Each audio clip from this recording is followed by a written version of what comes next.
Importante trabalharmos, visto o RDD, com o procedimento estabelecido, então, para a aplicação das sanções estabelecidas na própria LEP para o segregado, tá? Então, o artigo 53 estabelece quais são as sanções disciplinares a serem aplicadas. O inciso 1 diz, vou fazer a leitura aqui e vocês acompanham daí, tá? Artigo 53 da Lei 7210 de 84. Constituem infrações disciplinares. 1. Advertência verbal. 2. Repreensão. 3. Suspensão ou restrição de direitos. Os direitos do preso estão previstos lá no artigo 41 e aqueles direitos que podem ser restringidos são aqueles que o parágrafo único do artigo 41 menciona, são os incisos 5, 10 e 15 lá do artigo 41, dentre eles a questão da correspondência, né, da inviolabilidade da correspondência, que pode ser restringida. Inciso 4 do artigo 53, isolamento na própria cela, em local adequado, nos estabelecimentos que possuem alojamento coletivo, observado o disposto no artigo 88 desta lei. O artigo 88 da LEP vai dizer o seguinte, seguimos lá para o artigo 88, acompanhem aí por gentileza, tá? O condenado será alojado em cela individual que conterá dormitório, aparelho sanitário e lavatório. E aí o parágrafo único segue com os requisitos básicos da unidade celular, façam a leitura e tirem as próprias conclusões em vocês. Voltando então lá para o nosso artigo que trata das sanções disciplinares. Artigo 53, o inciso 5º desse artigo estabelece a inclusão, então, possibilidade de inclusão no regime disciplinar diferenciado, que foi objeto da nossa última aula.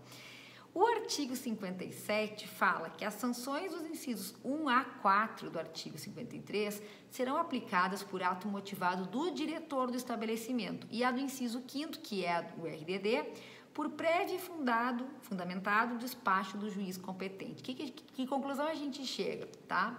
Que as sanções de advertência verbal, repreensão, suspensão ou restrição de direitos e isolamento na própria cela podem ser aplicadas pelo diretor do estabelecimento prisional. Já o RDD só pode ser determinado pelo juiz da VEC, né? Então, tem que ser precedido de decisão do juiz da VEC. O parágrafo 1º do artigo 54 fala assim, a autorização para a inclusão do preso em RDD, regime disciplinar, dependerá de requerimento circunstanciado elaborado pelo diretor do estabelecimento ou outra autoridade administrativa. Então, primeiro, o diretor do estabelecimento pede para o juiz. E aí depois, parágrafo 2º diz, a decisão judicial sobre inclusão de preso em regime disciplinar será precedida da manifestação do MP e da defesa e prolatada no prazo máximo de 15 dias, tá? Então, o que isso significa? A primeira pergunta que se faz, se o diretor do estabelecimento pode pedir para o juiz da VEC a inclusão do preso no regime disciplinar, o MP também pode fazê-lo? Tá? E a resposta é sim, o MP pode requerer também a inclusão do preso no RDD, ok? Outra questão aqui, tem que ser ouvido o MP previamente para o deferimento da autorização judicial para a inclusão do preso no regime disciplinar e a defesa, e essa inclusão vai ser decidida pelo juiz da VEC, então, no prazo de 15 dias. O que isso significa? Devido ao processo legal sendo aplicado aí também para a inclusão do preso no RDD ou no regime de disciplina diferenciado aí na unidade prisional, ok? Outra questão importante aqui, pessoal, está prevista no artigo 60 da LEP, do procedimento disciplinar. O artigo 60 da LEP vai nos dizer o seguinte, a autoridade administrativa poderá decretar, olhem bem, o isolamento preventivo do faltoso pelo prazo de até 10 dias. A inclusão do preso no RDD, no interesse da disciplina, da averiguação do fato, dependerá de despacho do juiz competente. Parágrafo único. O tempo de isolamento ou inclusão preventiva no RDD será computado no período de cumprimento da sanção disciplinar.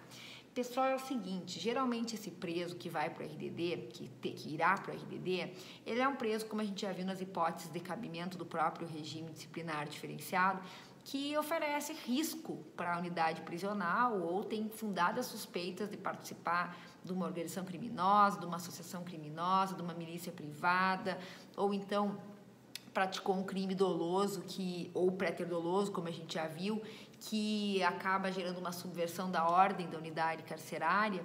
Então, evidente que a urgência do fato, dependendo da urgência do fato, vai fazer com que o próprio diretor do estabelecimento prisional estabeleça esse RDD preventivo, tá? Mesmo antes da autorização judicial. Então, é isso que diz o artigo 60. Pode haver um RDD preventivo, e aí, nesse caso, o diretor do estabelecimento coloca o preso nesse RDD e, obviamente, é obrigatória a submissão dessa decisão do diretor do estabelecimento ao juiz competente, o juiz da VEC, que vai, né, ou homologar aí, né, e referendar essa decisão ou não, né? Então, essa é a possibilidade prevista aí no artigo 60 da LEP, por conta de que, às vezes, uma necessidade urgente, preemente, de isolar esse indivíduo que está causando tumulto lá no presídio e não podemos esperar aí o devido processo legal e o prazo dos 15 dias para que o juiz se manifeste, ok? É isso, então. O parágrafo único ainda estabelece que esse tempo de RDD temporário lá, cautelar, tem que ser descontado do tempo que o juiz da VEC tiver deferido, então, o RDD. E é isso, é como se fosse uma detração do RDD. Desconta lá no RDD definitivo o tempo de RDD preventivo. Ok? Espero que tenha conseguido explicar para vocês a contento essa questão também. E voltamos na sequência com uma nova matéria aqui para discutirmos sobre ainda o capítulo das penas privativas de liberdade.